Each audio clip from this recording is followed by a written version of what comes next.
नमस्कार, मैं हूं डॉक्टर राजीव पथरिया और आप देख रहे हैं लाइव हिंदुस्तान चर्चा। हिमाचल प्रदेश में भी राज्यसभा की एक सीट पे 27 फरवरी को चुनाव होने जा रहा है। भाजपा ने कैंडिडेट दिया है हर्ष महाजन, जो कि पूर्व कांग्रेसी हैं। अब उनके लिए चुनाव प्रबंधन करने में जयराम ठाकुर जी पूरी तरह व्यस्त हैं। वहीं मुख्यमंत्री सुखविंदर सिंह सुक्खू पूरी तरह से विधायकों से वन टू वन करके वहीं पे 3 निर्दलीय विधायकों का समर्थन भी उन्होंने हासिल कर लिया है और तीनों निर्दलीय विधायकों ने बता दिया कि वो वोटिंग कहाँ करने जा रहे हैं, किसको समर्थन करने जा रहे हैं। वो अभिषेक मनु सिंघवी को वोट करने जा रहे हैं। वहीं जयराम ठाकुर चाहते थे कि इस सरकार में जो दरार है, जो असंतुष्ट विधायक हैं, उनको उनके ज़रिए कुछ क्रॉस वोटिंग या इनवैलिड ही हो जाएँ उनके वोट, तो हम एक सरकार पे प्रहार कर सकें, सुक्खू सरकार पे। लेकिन सुक्खू जुटे हुए हैं, लगातार विधानसभा का बजट सत्र चला हुआ है, सारे विधायक शिमला में हैं, इसलिए रोज़ाना उनकी मुलाकातें हो रही हैं और वो एक-एक विधायक के जो काम हैं, पर्सनली अपने मोबाइल फ़ोन से अधिकारियों को संबंधित अधिकारी, चाहे वो जिला स्तर के, ब्लॉक स्तर के, चाहे वो राज्य स्तर के अधिकारी हैं, सबको फ़ोन करके उनके कामों को करवा रहे हैं। मतलब सुक्खू भाँप गए हैं। इसी बीच एक निजी मीडिया हाउस ने एक सर्वे कराया कि राज्यसभा में कौन जीतेगा, तो उसमें 67% वोट बीजेपी के पक्ष में आए हैं और 33% कांग्रेस के पक्ष में आए। ये भी बड़ा चौंकाने वाला है कि इतने वोट बीजेपी को जा रहे हैं, जबकि बहुमत जो है, स्पष्ट बहुमत कांग्रेस के पास है। तो हर्ष महाजन बार-बार कह रहे हैं कि मेरे मित्र हैं वहाँ पे कांग्रेस में, वो अपनी अंतरात्मा पे वोट करेंगे और दोस्ती निभाएँगे। लेकिन सुखविंदर सिंह सुक्खू ने कल स्पष्ट कर दिया है कि दोस्ती अलग जगह है। हर्ष महाजन मेरे भी दोस्त हैं, लेकिन इस मुगालते में ना रहें, क्योंकि अब वो भाजपा में हैं, वो कांग्रेस में नहीं है, ना ही कांग्रेस के प्रत्याशी हैं। तो आज हम इसी विषय पे चर्चा करने जा रहे हैं। हमारे साथ चर्चा में भाग ले रहे हैं विवेक शर्मा जी हैं, भाजपा के प्रदेश के वरिष्ठ प्रवक्ता हैं, राजीव किमटा जी हैं, कांग्रेस पार्टी के प्रदेश के वरिष्ठ प्रवक्ता हैं, प्रवीण शर्मा जी हैं, विश्लेषक हैं और बड़े अनुभवी हैं, इन मुद्दों को पर बड़ी पैनी नज़र रखते हैं। तो एक एक प्रवीण जी, एक बीच में एक और भी चीज़ हुई है कि सुधीर शर्मा को कल हाउस के अंदर कह दिया गया कि वो पहले भी मंत्री रहे हैं, आगे भी मंत्री बनेंगे। कहीं न कहीं राजेंद्र राणा और इनका जो गुट बना हुआ था और कुछ लोग इनके साथ जुड़ रहे थे, सुक्खू ने बड़ी सूझबूझ से उनको भी अलग-थलग करने की कोशिश की। हालाँकि जैसे ही बाहर आए सुधीर शर्मा, उन्होंने इनकार ही कर दिया कि अब मुझे जिसको जब भूख लगी होती है तब उसको रोटी चाहिए। मतलब एक तरह से इनकार कर दिया उन्होंने कि मंत्री बनने से भी। तो काफ़ी चीज़ें कुछ दिनों में डेवलप हुई हैं और हर्ष महाजन जी रोज़ाना आ रहे हैं। वो विधानसभा में पहुँच रहे हैं, क्योंकि उनके टेलीफ़ोन कांग्रेस के विधायक नहीं उठा रहे हैं। वो विधानसभा में आ रहे हैं, डाइनिंग हॉल में जाके उनसे मिल रहे हैं, अपने लिए समर्थन जुटा रहे हैं। तो प्रवीण जी, आप इस चुनाव को कैसे देखते हैं? अब किस तरह का चुनाव हो गया है ये? जी।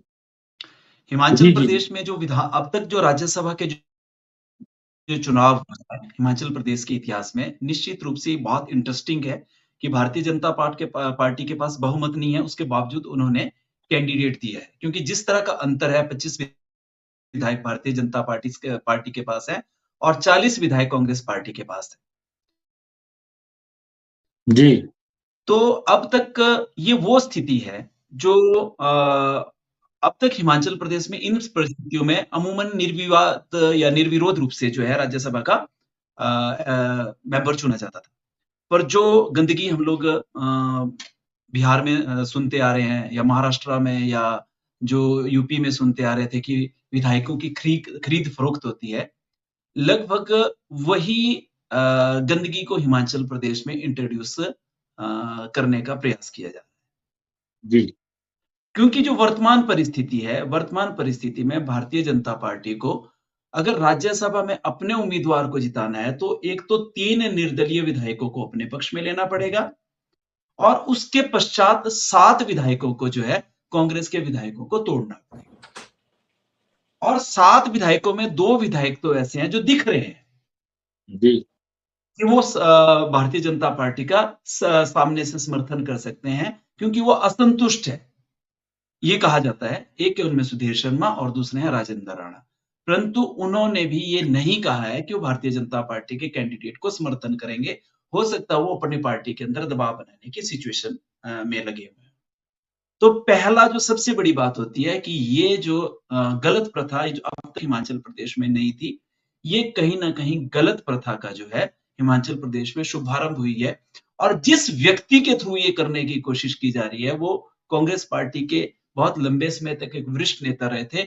अगर पार्टी भारतीय जनता पार्टी ने उनके कहने के ऊपर इतना बड़ा ब्लंडर किया है तो मुझे लगता है ये भारतीय जनता पार्टी अपने पांव पे खुद कुल्हाड़ी मारने की कोशिश कर रही है। जी दूसरी ये इसलिए भी कह रहा हूं क्योंकि जो जनादेश है हम लोगों को जनादेश का सम्मान करना चाहिए। लोकतंत्र में हार भी चलती है और जीत भी चलती है। एक बात आपने जरूर कही कि मीडिया हाउस जो है एक ने सर्वे करवाया जिसमें 68% लोगों ने कहा कि ये राज्यसभा भारतीय जनता पार्टी मेंबर भेज सकती है। निश्चित रूप से क्योंकि जिस तरह से बीजेपी ने पिछले 1 डेढ़ वर्षों में लगातार दावे किए हैं कि हम लोग सरकार गिरा सकते हैं, कांग्रेस के कुछ विधायक असंतुष्ट सामने आए हैं, तो उससे कहीं ना कहीं ये लगता है, आम आदमी को लगता है कि वो सच में ऐसा हो सकता है कि कहीं भारतीय जनता पार्टी कांग्रेस के विधायकों को खरीद ले या भारतीय जनता पार्टी या कांग्रेस के विधायक अपने आप ही एक गुट बना ले जो भारतीय जनता पार्टी को सपोर्ट करते हैं। परंतु जी आम जनता को राज्यसभा की जो वोटिंग पैटर्न है उसका पता ही नहीं है।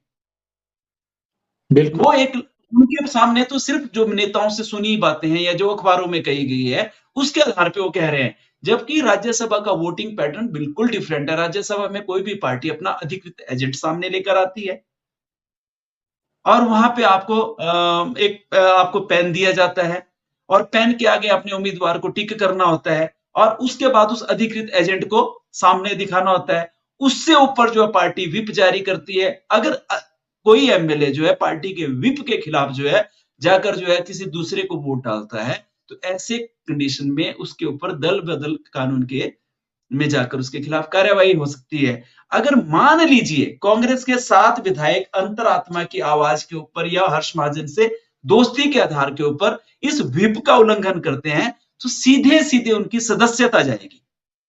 जी ऐसा रिस्क ऐसे कोई नहीं कंडीशन लेना के ऊपर चाहेगा। जो है उनको चुनाव लड़ना पड़ेगा। जी अगर भारतीय जनता पार्टी के पास 7 विधायकों का समर्थन होता तो इस स्थिति में पहुंचने से ज्यादा बेटर था वो सरकार के खिलाफ अविश्वास प्रस्ताव लेकर आ जाती। जी दूसरी तरफ को भारतीय जनता पार्टी का ये रणनीति भी हो सकती थी कि ये मान के चलें कि कांग्रेस के पार्टी के अंदर दरार को बाहर लेकर आते। उसको लाने की क्या जरूरत है? तो सारी दुनिया को दिख रहा है कि दरार है। अगर 2 या 3 विधायक आप पार्टी के खिलाफ जाके कर भी देते हैं तो एक जो डर था बीजेपी के नेताओं ने चारों तरफ को फैलाया हुआ है कि कहीं ना कहीं सरकार गिर सकती थी, अब वो डर भी खत्म हो जाएगा। जी इसके बाद से सुक्खू निश्चित रूप से एक सशक्त मुख्यमंत्री की तरह से काम करेंगे। अगर गिरा दी तब तो बहुत अच्छी बात है, तब तो बहुत अच्छी बात है बीजेपी की तरफ से। पर अगर नहीं गिरा पाए तो फिर 3 साल तक, अगले 3 वर्षों तक आप कुछ नहीं कर पाएंगे। लोगों के बीच में डर भी चला जाएगा। धूमल जी ने इस नीति का जो ये डर की नीति थी ये 2012 से लेके 2017 के बीच में रोज डराते थे कांग्रेस सरकार को। और उस डर की नीति का फायदा ये हुआ कि 2017 में हम लोग 49% वोट प्राप्त करने में सफल हो गए। परंतु कभी वो अविश्वास प्रस्ताव को लेकर नहीं लेकर गए। उन्होंने सरकार, कांग्रेस सरकार के खिलाफ अविश्वास प्रस्ताव नहीं लाया। नहीं, क्यों? उस समय क्योंकि तो उनको जाहिर है पता था। कि वो था कि जो केसेस चले थे वीरभद्र सिंह के खिलाफ ईडी और सीबीआई के, उसका डर था कहीं ना कहीं। उस समय उसको हाँ, बनाया जाता था उस समय। उसको लेकिन उसको डर अब को डर बनाया ये जाता है था। कि जो असंतुष्ट विधायक हैं उसको लेके डे वन से चर्चा की जा रही है ये कि सरकार कभी भी गिर जाएगी। और जो भाजपा का खौफ पूरे देश में बना हुआ है सरकारें गिराने में, वो भी कहीं ना कहीं मानसिक तौर पे असर रखता है प्रवीण जी। बिल्कुल जी। तो अब इन सारी परिस्थितियों को देखें तो मुझे यह लगता है कि भारतीय जनता पार्टी को इन 2 विधायकों के अलावा 5 विधायकों की और आवश्यकता पड़ेगी और वो 5 विधायक जो है वो विक्रमादित्य और प्रतिभा सिंह के सहयोग के बिना नहीं आ पाएंगे। पर जी आपकी बात बिल्कुल ठीक है कि जिस तरह से मल्टीटास्क वर्करों का 500 रुपए बढ़ा दिया तो विक्रमादित्य जी की मांग मान ली, व्यक्तिगत रूप से विधायकों के साथ मिल रहे हैं तो उससे वो शायद अपने विधायकों को एकजुट रखने में सफल हो जाए। परंतु मैं यही कहना चाहूंगा, एक तो ये गलत परंपरा है, इस तरह की परंपराओं को हिमाचल प्रदेश में जन्म नहीं देना चाहिए था। दूसरा, कांग्रेस के प्रति अगर लोगों में अविश्वास था तो भारतीय जनता पार्टी को सरेआम इस विधानसभा सत्र से पहले अविश्वास प्रस्ताव लेकर आना चाहिए जी और सरकार को गिराते। इसमें कोई दो राय नहीं है। हिमाचल प्रदेश में लोगों की अपेक्षाओं के अनुरूप ये सरकार खरा नहीं उतरी है तो भारतीय जनता पार्टी का सशक्त विपक्ष होने के नाते दायित्व तो बनता था कि सीधे सीधे सरकार को गिराते। जी, और प्रवीण जी, क्योंकि ये कहीं ना कहीं राज्यसभा में हाल जयराम ठाकुर की भी राजनीतिक प्रबंधन की परीक्षा है ये। अगर वो एक राज, भी वोट हासिल नहीं कर पाए या इनवैलिड नहीं करवा पाए, तो कहीं ना कहीं उनके नेतृत्व पे भी सवाल खड़ा होगा, क्योंकि वो बजट जैसा महत्वपूर्ण जिस दिन बजट था उसको छोड़ के दिल्ली गए हैं, हर्ष महाजन को लेके गए हैं कि उनका कैंडिडेचर फाइनल करवाने जेपी नड्डा जी के पास। कहीं ना इसमें कहीं बिल्कुल ठीक उनके कहा। नेतृत्व पे भी सवालिया निशान खड़े होंगे अगर वो कुछ नहीं कर पाए, ये क्योंकि बिल्कुल आपने ठीक सुनने में आ रहा है कि डॉक्टर बिंदल भी थोड़ा पीछे हट गए हैं। उनको जब उन्होंने बातचीत करके देखा कि कोई असर निर्दलियों पे भी नहीं पड़ रहा, तो कांग्रेस के विधायकों पे पड़ना तो दूर की बात है, वो भी पीछे हट गए हैं। जो मेरी जानकारी और कुछ विधायकों से मेरी बातचीत भी हुई है, उस आधार के ऊपर जी विधायक भी, भारतीय जनता पार्टी के कुछ विधायक भी इस बात को गलत मान रहे हैं कि हम लोगों को इस तरह से नहीं करना चाहिए था, इससे भारतीय जनता पार्टी की छवि खराब होगी। जी कांग्रेस के कंपैरिजन में भारतीय जनता पार्टी की छवि अभी भी हिमाचल प्रदेश में बेटर है। जी, बिल्कुल बिल्कुल। और मुझे नहीं चलिए। पता कि किस व्यक्ति की ये स्कीम है, किस व्यक्ति की योजना है, परंतु कहीं न कहीं जो राष्ट्रीय नेतृत्व है, वो भी गुमराह हुआ है हिमाचल प्रदेश की स्थिति को लेकर। ठीक है, देखते हैं 27 तारीख को क्या होता है, पर परिस्थितियाँ वही है। अगर भारतीय जनता पार्टी सफल होती है, तो निश्चित रूप से भारतीय बिल्कुल। जनता पार्टी के लिए ये बहुत बड़ी बात होगी, परंतु सफल नहीं हो पाती है, तो फिर भारतीय जनता पार्टी अगले 3 वर्षों के अंदर तक अब ये नहीं बोल पाएगी कि हम कांग्रेस के विधायक सरकार को तोड़ देंगे। जी जी, विवेक जी, आपने सुना भी इस पर डिटेल में कि कहीं ना कहीं जन समर्थन जुटाने की, विधायकों को अपने साथ करने की कोशिश की जा रही है। कांग्रेसी विधायक हर्ष महाजन जी के फोन तक नहीं सुन रहे हैं, उनको विधानसभा के अंदर आकर डाइनिंग कक्ष में उनसे मुलाकातें करनी पड़ रही है। कभी वो विक्रमादित्य जी के पास जा रहे हैं। जाहिर है विक्रमादित्य सिंह की जो नाराजगी थी, पिछले दिनों उनका एक विभाग लिया, लेकिन उनको शहरी विकास जैसा बड़ा विभाग उसकी जगह पे देके कंपनसेट किया गया है। कहीं ना कहीं सुक्खू पे हाईकमान के जरिए ये भी दबाव है कि बिना हॉली लॉज के अभी हम कुछ नहीं कर सकते, इसलिए हॉली लॉज को पूरी तरह साथ लेकर चलें। और उसका असर दिख भी रहा है, क्योंकि ये जो चुनाव के लिए आपने कैंडिडेट दे दिया है, और आपने भी दावा किया था विवेक जी कि हम जीतने के लिए ही कैंडिडेट उतारते हैं, नहीं तो हम नहीं उतारते। वही दावा जयराम ठाकुर ने, हर्ष महाजन ने, डॉक्टर राजीव बिंदल ने, सबने किया है। लेकिन तीन निर्दलीय, और तीनों के तीनों भाजपा के, जिनको आप लोगों ने टिकट नहीं दिया, ठीक है, वही सुक्खू जी ने अपनी गोद में बिठा लिए। हालत तो ये है। जी विवेक जी।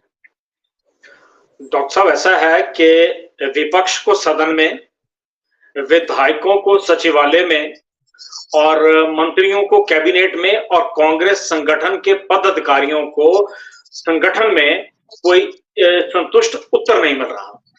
ये वास्तुस्थिति है इसकी। प्रारंभिक दृष्टिकोण से जब हम इसको देख रहे थे तो हमें ऐसा लग रहा था कि कांग्रेस के भीतर एक अंतर्कलह है। आज की स्थिति में यह है कि कांग्रेस के लोग अंतर्कलह से ज्यादा अब असहाय हो गए हैं। स्थिति यह है, मैं आपको बताऊं कि उद्योग मंत्री माननीय हर्षवर्धन जी ने स्थायी उद्योग नीति को लेकर के, कबाड़ की नीति को लेकर के, खनन की नीति को लेकर के उनको अपने मुख्यमंत्री को पत्र लिखने पड़ रहे हैं और सार्वजनिक करने पड़ रहे हैं।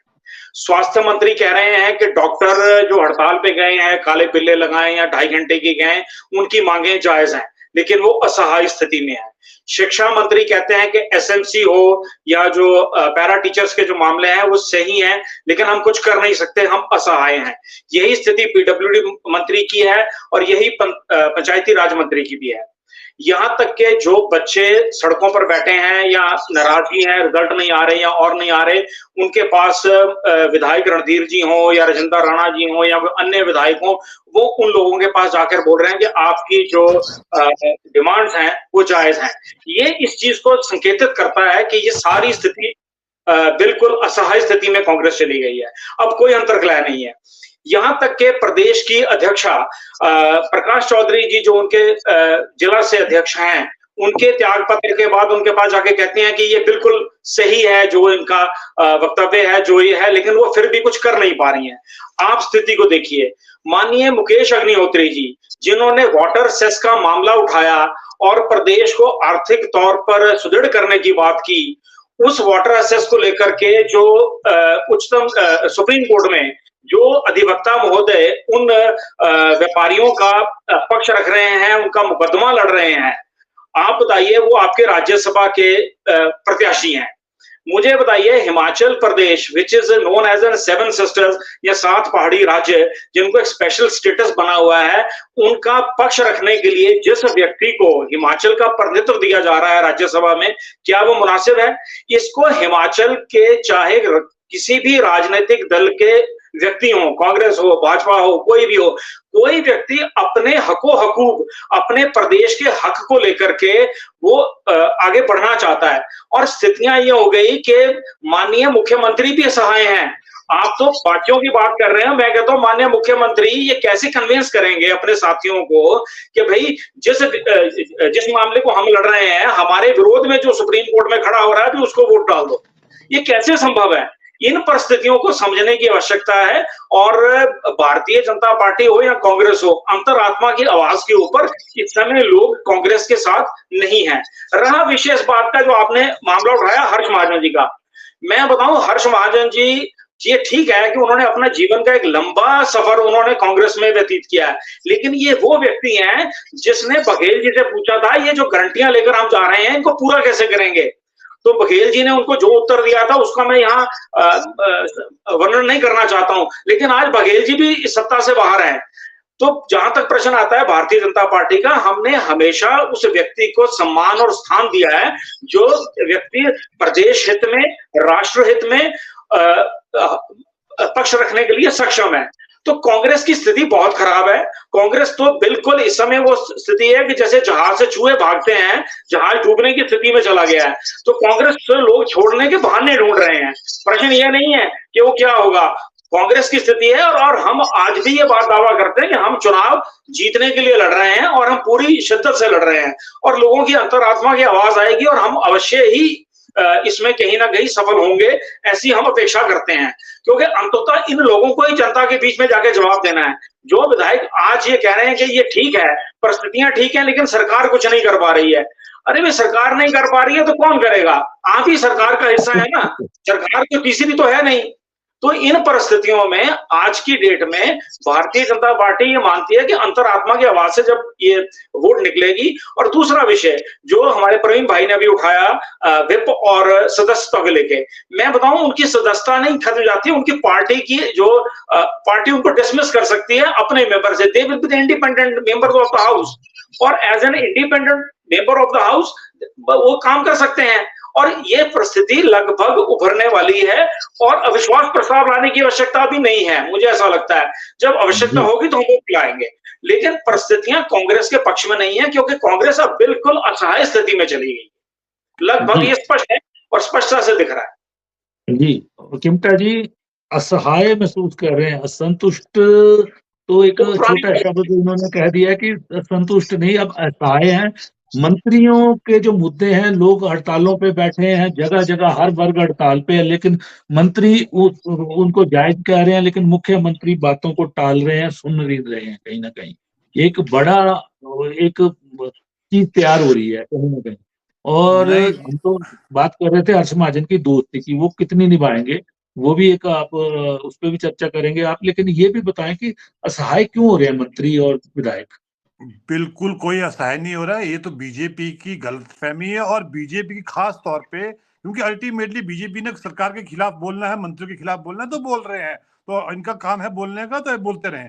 लेकिन जहां तक रही सवाल मंत्रियों के, बिल्कुल मंत्रियों का अल्टीमेटली कोई भी चीज देनी है, अपने डॉक्टर्स को भी देने, तो कहीं ना कहीं बजट का प्रावधान होना पड़ेगा। मंत्री बोलते हैं कि हाँ ठीक है, लेकिन अल्टीमेटली माननीय मुख्यमंत्री ये बोले कि पहले बजट का प्रावधान करेंगे, हम डिमांड जो लोग मांग रहे हैं या डॉक्टर्स मांग रहे हैं, कोई और मांग रहे हैं, तो उसके लिए बजट का प्रावधान करना पड़ेगा अल्टीमेटली, क्योंकि फाइनेंस तो माननीय मुख्यमंत्री के पास है।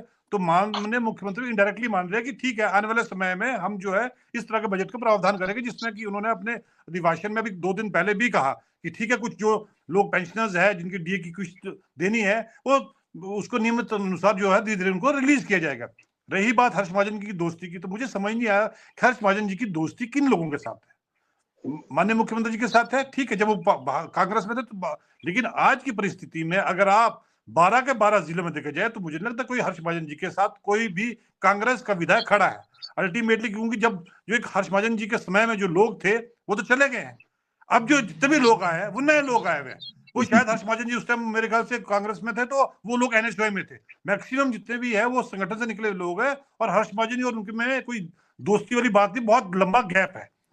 तीसरी बात, और हर्ष महाजन जी तो इलेक्ट्रल पॉलिटिक्स से काफी पीछे चले गए थे। सिर्फ वो तो संगठन में था कि माननीय कांग्रेस पार्टी ने उनको मान सम्मान दिया, सब कुछ दिया, फिर वो कहीं ना कहीं हॉल लॉज तक सीमित रहे। अब हॉल लॉज में के बाद भी जब उन्होंने बीजेपी ज्वाइन किया तो हॉल लॉज के खिलाफ उन्होंने बहुत कुछ बोलते, जिस हॉल लॉज ने हर्ष महाजन जी को सब कुछ दिया, यानी कि हर चीज को दी उनको, उसके बावजूद उनके खिलाफ हो गए। तो ये समझ सकते हैं कि वो सिर्फ एक बोलते हैं ना, एक अंधे उसमें शिकार करना चाह रहे हैं अंधेरे में। और वो मुझे लगता है कि गलत फहमी में रहेंगे कि मुझे जो कांग्रेस के लोग हैं वो बाकायदा, जैसे प्रवीण जी ने भी कहा, विप जारी होगा और अल्टीमेटली कांग्रेस के, क्योंकि कहीं ना कहीं हर व्यक्ति चाहता है कि दोबारा से चुनाव में ना जाना जा। और तीसरी बात कि अल्टीमेटली सभी लोगों को पता है कि हिमाचल प्रदेश में ठाकुर सुखविंदर सिंह की सरकार 5 साल चलेगी। ये एक भ्रम चला, जब धूमल जी की सरकार तभी गिर रही है, वीरभद्र सिंह जी की सरकार भी है तभी लगी जब गिर रही है, पिछली बार जब जयराम जी की सरकार थी तो इन्हीं के ही विधायक जो चाहे मंडी के थे चाहे वो और कांगड़ा के थे, वो गिर रही है तो 5 साल चली। तो जब एक बार किसी को गिर नहीं रही, वो बोलते थे कि नेतृत्व परिवर्तन हो रहा है, वहां तो उसका वो भी चलता इंतजार भी था लंबे कि समय जी तक अब करते तो हुए, नड्डा लेकिन जी आ हुआ रहे हैं, कुछ धूमल नहीं। जी, वो कोई और है, अनुराग जी आ रहे हैं, तो वो कुछ ही नहीं हुआ। हाँ, वो सबके सामने 5 साल आ रहे सरकार चलाई, शेर आ रहा है, है शेर ना। आ रहा है, ऐसा वीरभद्र सिंह चलता जी के रहा। ऊपर ईडी का लगे, सब कुछ हुआ, वो उसका 5 साल धूमल जी 2 बार मुख्यमंत्री रहे, पहले बार जब मुख्यमंत्री तब भी लाया कि जी अब तो इनको चेंज कर रहे हैं। तो ऐसा ही परिस्थिति मुझे लगता है हिमाचल प्रदेश में नहीं आने वाली है। हाँ, बीजेपी गलतफहमी में है तो वो अपनी गलतफहमी 27 जो फरवरी तक चले और करे। अब समझ सकते हैं कि आज हर्ष महाजन को विधानसभा जाना पड़ रहा है क्योंकि विधायक नहीं फोन उठा रहे। क्योंकि कहा ना कि कौन सी दोस्ती, कौन एक आदमी बताए जो वो विधायक उनका दोस्त रहा हो। दोस्ती अलग जगह होती है, रिश्तेदारी अलग जगह होती है, लेकिन जब संगठन और सरकार का काम वो अलग हो जाएगा। और साफ सी बात है, मैं और प्रवीण जी भी अलग दोस्त है, बहुत अच्छे दोस्त है। जब हम विश्वविद्यालय में होते थे, आज ही दोस्त है, लेकिन जब हम विश्वविद्यालय में थे तो इनका संगठन कुछ और था, हमारा जी संगठन कुछ बिल्कुल और था, बिल्कुल बिल्कुल। है ना। तो वो तो चीजें, वो एक दोस्ती अब कहीं ना कहीं इसमें नहीं आती। और इलेक्शन चिंता इसमें भी जी, लड़े, चिंता यूनिवर्सिटी जी, मैंने भी इलेक्शन लड़े। एक सवाल ये है कि मुख्यमंत्री ने कहीं ना कहीं जो राजेंद्र राणा और सुधीर की जुगलबंदी हो रही थी और हो रही है, मतलब है अभी भी दोस्ती कायम है, और कुछ विधायकों का वो समर्थन जो असंतुष्ट थे जुटाने में कामयाब हो रहे थे। मुख्यमंत्री जी ने कल कह दिया कि सुधीर जी मंत्री बनेंगे आगे, लेकिन सुधीर जी विधायक दल की बैठक में भी जाते हैं और वहां पे मुख्यमंत्री जी उनको अपने साथ बिठाते हैं, लेकिन जैसे वो बाहर आते हैं मीडिया में कुछ और कह देते हैं। उनके नहीं, कहने वो का अलग जाहिर है बात है। कि वो अभी भी संतुष्ट है। और जो मान राजेंद्र राणा उस बैठक में भी नहीं आते हैं। वो कहते हैं कि मेरे बेटे की वर्षगांठ है तो मैं इस बैठक में भाग नहीं लूंगा। कहीं ना कहीं डर तो अभी भी बना हुआ है।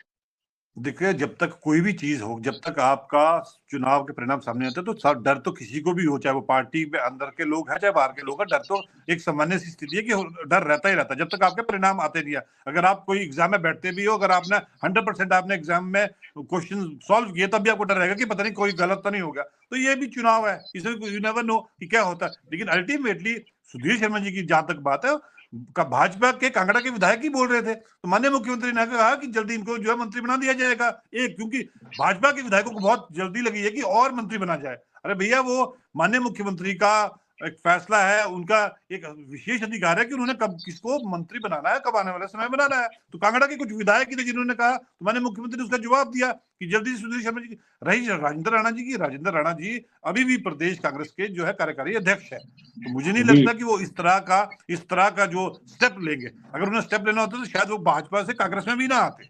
अगर उन्हें भाजपा को ही समर्थन करना होता तो शायद वो कांग्रेस में ना होते। तो अल्टीमेटली ये सारी गलत फहमी है जो भाजपा के अंदर है, या माननीय जयराम जी को जो लग रहा है, और 27 तारीख को स्पष्ट हो जाएगा कि कौन वो आएगा।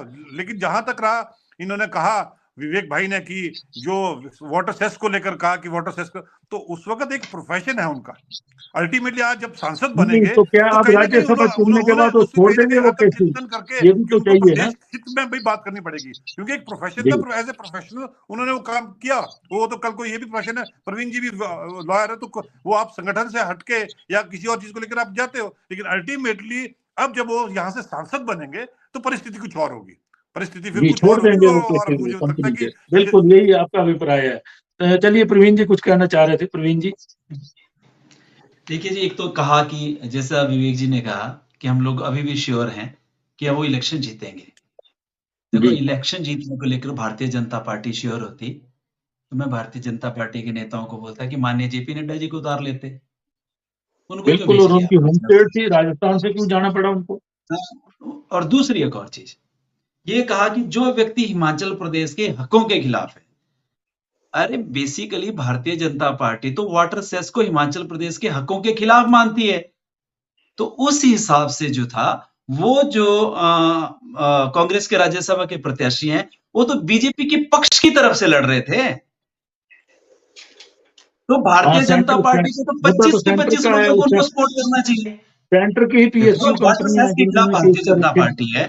अब जो विवेक जी ने कहा कि हम सम्मान के लिए हैं, हम उस व्यक्ति का सम्मान करते हैं, हम उस व्यक्ति का वो करेंगे, समर्थन करेंगे जो हिमाचल प्रदेश के हितों के लिए लड़ रहा था। तो ठीक है, ये व्यक्ति तो हिमाचल प्रदेश के हितों के लिए लड़ रहा है।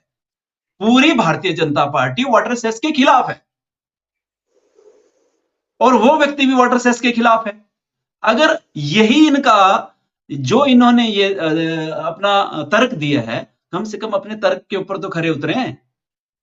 और तीसरी बात मैं आपको और कहता हूं, इस पूरे मामले में पता क्या होगा, ना माया मिली ना राम, मुफ्त में हुए बदनाम। पूरी भारतीय जनता पार्टी को कुछ लोगों ने बेच के रख दिया। मैंने पहले भी क्या कहा था, भारतीय जनता पार्टी प्रिंसिपल की पार्टी नहीं रही हुई है। अब भारतीय जनता पार्टी के प्रवक्ता अपने नेताओं के गलत ही चीजों को टीवी के ऊपर ठीक ठहराते हैं। अपनी अंतरात्मा की आवाज तो इन लोगों ने मार दी है। कांग्रेस के विधायकों की अंतरात्मा की आवाज की बात करते हैं ये लोग। कम से कम अपने अंतर मन के अंदर तो झांकिए कि किस मुंह से समर्थन करते हैं। गलत तो गलत है ना। पूरी एक हर समाज ने भारतीय जनता पार्टी को बेचने का वो ले लिया हुआ, ठेका ले लिया हुआ है।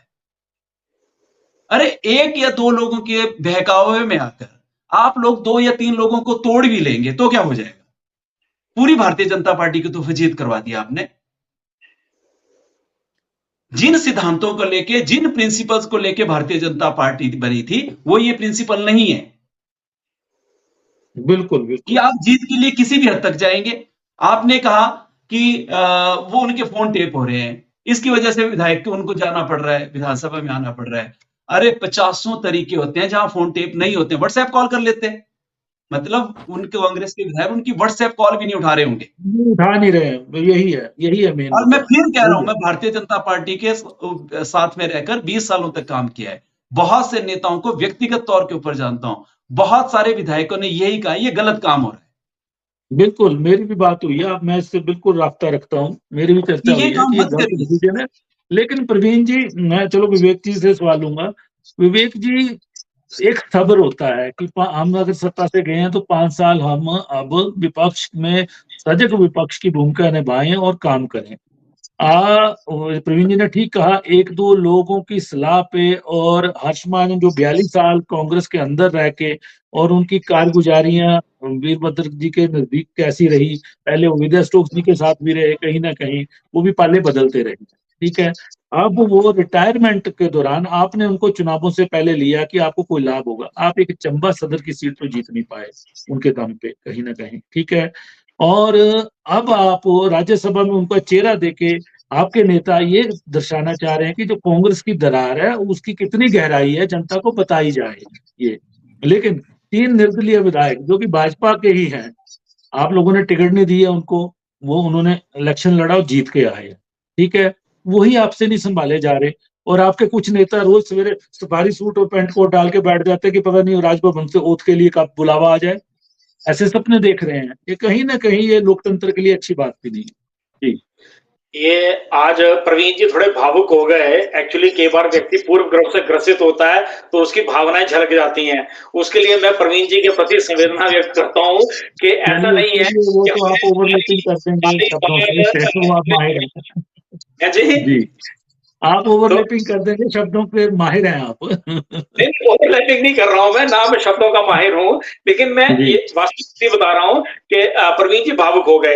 रहा प्रश्न अपने जो उन्होंने विषय उठाया कि हर्ष महाजन जी को लड़ाना या करना, व्यक्ति की राजनीतिक जो पार्टिसिपेशन है उसके अलावा जो सामाजिक पार्टिसिपेशन है उसको आप नजरअंदाज नहीं कर सकते।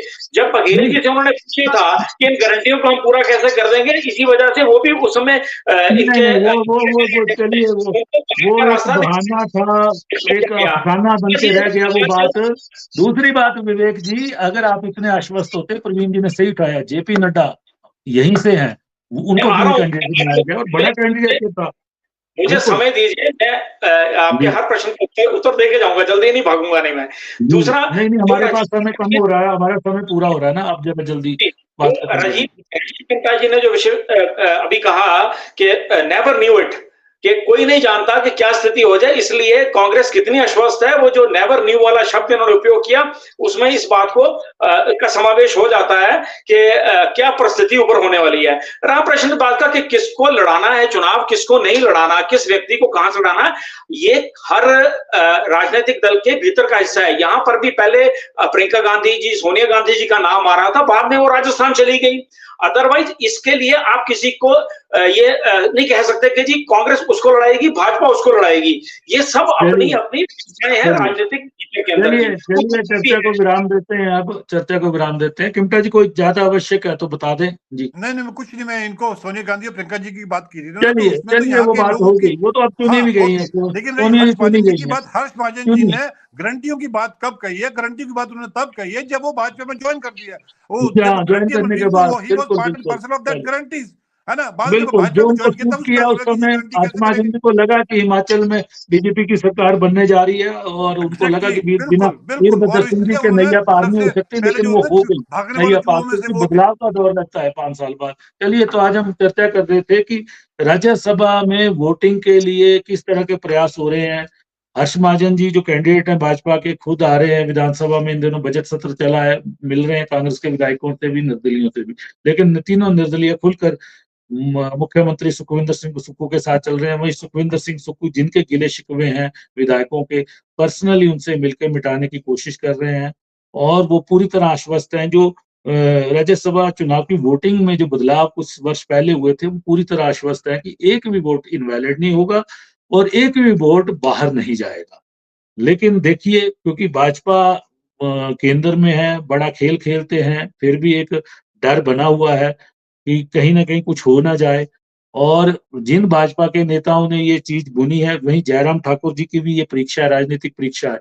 अगर वो एक भी वोट क्रॉस नहीं करवा पाए, इनवैलिड नहीं करवा पाए, और कांग्रेस के अंदर पड़ी दरार की गहराई जनता को नहीं दिखा पाए, तो उनका नेतृत्व पे भी कहीं ना कहीं उंगली उठेगी। क्योंकि इस बार चुनाव के लिए हर्ष महाजन जी को उतारना कहीं ना कहीं उसमें बड़ी भूमिका जयराम ठाकुर जी की है। तो आज हम इसी विषय पर चर्चा कर रहे थे, आप सबने चर्चा में भाग लिया, मैं आप सबका धन्यवाद करता हूँ।